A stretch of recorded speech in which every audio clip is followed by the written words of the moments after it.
Wrapper വേടന്റെയും ഗായിക ഗൗരി ലക്ഷ്മിയുടെയും പാട്ടുകൾ ഒഴിവാക്കാൻ വൈസ് ചാൻസലർ നിയോഗിച്ച വിദഗ്ധ സമിതിയുടെ ശുപാർശയിൽ പ്രതികരിച്ച വിദ്യാർത്ഥികളും അധ്യാപകരും. വേടന്റെ വരികൾ ഉൾപ്പെടുത്തണമെന്നും വിദ്യാർത്ഥികൾ വ്യക്തമായ കാഴ്ചപ്പാടുകൾ ഉള്ളവരാണെന്നും ഇവർ പറയുന്നു. വേടന്റെയും ഗൗരി ലക്ഷ്മിയുടെയും ഗാനങ്ങൾ പാഠ്യപദ്ധതിയിൽ നിന്ന് ഒഴിവാക്കണമെന്നാണ് വിദഗ്ധ സമിതിയുടെ ശുപാർശ.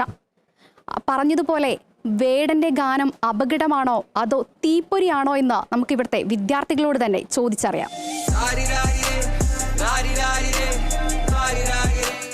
ഏതാ ഡിപ്പാർട്ട്മെന്റ്?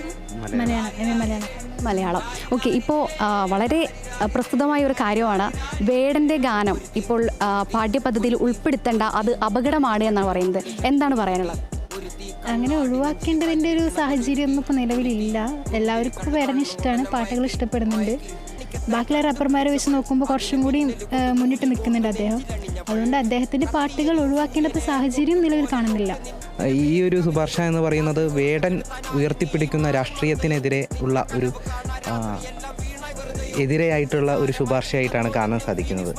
പാഠ്യപദ്ധതിയിൽ ഉൾപ്പെടുത്തണം തന്നെയാണ്.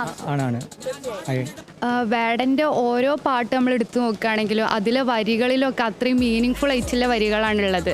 അതുകൊണ്ട് ഒരിക്കലും നമുക്ക് ആ ഒരു പാട്ട് ഇതിൽ ഉൾപ്പെടുത്തരുത് എന്ന് പറയാൻ പറ്റൂല.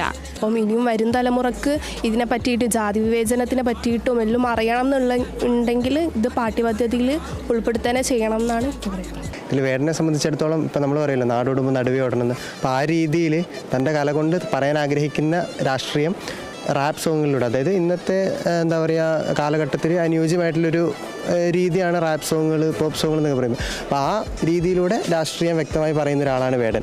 ഈ വേടൻ്റെയും അതുപോലെ തന്നെ ഗൗരി ലക്ഷ്മിയുടെയും ഗാനം ഇപ്പോൾ പാഠ്യപദ്ധതിയിൽ വരുമ്പോൾ അത് അപകടമാണ് എന്നുള്ളതാണ് സിൻഡിക്കേറ്റ് മെമ്പറായിട്ടുള്ള അനുരാജ് പറയുന്നത്. ഇതിനെങ്ങനെയാണ് അധ്യാപികയായിട്ട് നിങ്ങൾ കാണുന്നത്?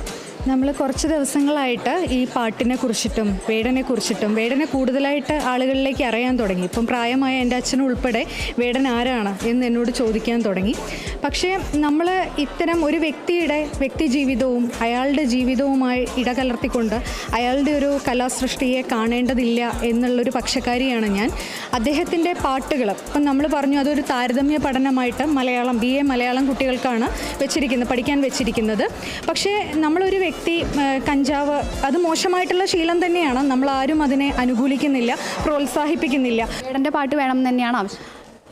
വെക്കുന്നത് കൊണ്ട് എനിക്ക് എതിർപ്പില്ല. പക്ഷേ കുട്ടികളത് പഠിക്കട്ടെ. അത് പഠിക്കുകയും ഇങ്ങനെയും ഒരു പാശ്ചാത്യ നാടുകളിലും ഒക്കെ ഇങ്ങനെയുള്ള റാപ്പ് സംഗീതങ്ങൾ ഉണ്ടായിട്ടുണ്ട്.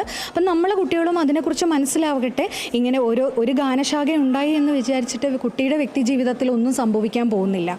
കുട്ടികൾ വായിച്ചു പഠിക്കേണ്ട രാഷ്ട്രീയത്തെക്കുറിച്ചാണ് വേടൻ പരസ്യമായി പാടുന്നത്. ഒരു സ്പെഷ്യലൈസേഷൻ ഇല്ല, അതെല്ലാവരും ഒരേപോലെ കാണുന്ന യുവാക്കൾ ഭാവിയിൽ വേണം. എന്നാൽ മാത്രമേ നമ്മുടെ സമൂഹം മുമ്പോട്ട് പോകുള്ളൂ. അതിന് വേടൻ്റെ ഒരു കാൽവെപ്പാണ് സർവകലാശാലയിൽ ഇത് പഠിപ്പിക്കുന്ന കാര്യങ്ങളൊക്കെ. കുട്ടികളൊന്നും പഴയ കുട്ടികളല്ല സാർ. വ്യക്തമായ നിലപാടുകളും രാഷ്ട്രീയവും ഇന്നവർക്കുണ്ട്. വേടൻ്റെ ഗാനം പാഠ്യപദ്ധതിയിൽ ഉൾപ്പെടുത്തണമെന്ന് തന്നെയാണ് ഇവരുടെയും ആവശ്യം. രാഹുൽ മക്കടയ്ക്കൊപ്പം അഭിന പിച്ചിറക്കൽ, കേരള വിഷൻ ന്യൂസ്, കോഴിക്കോട്.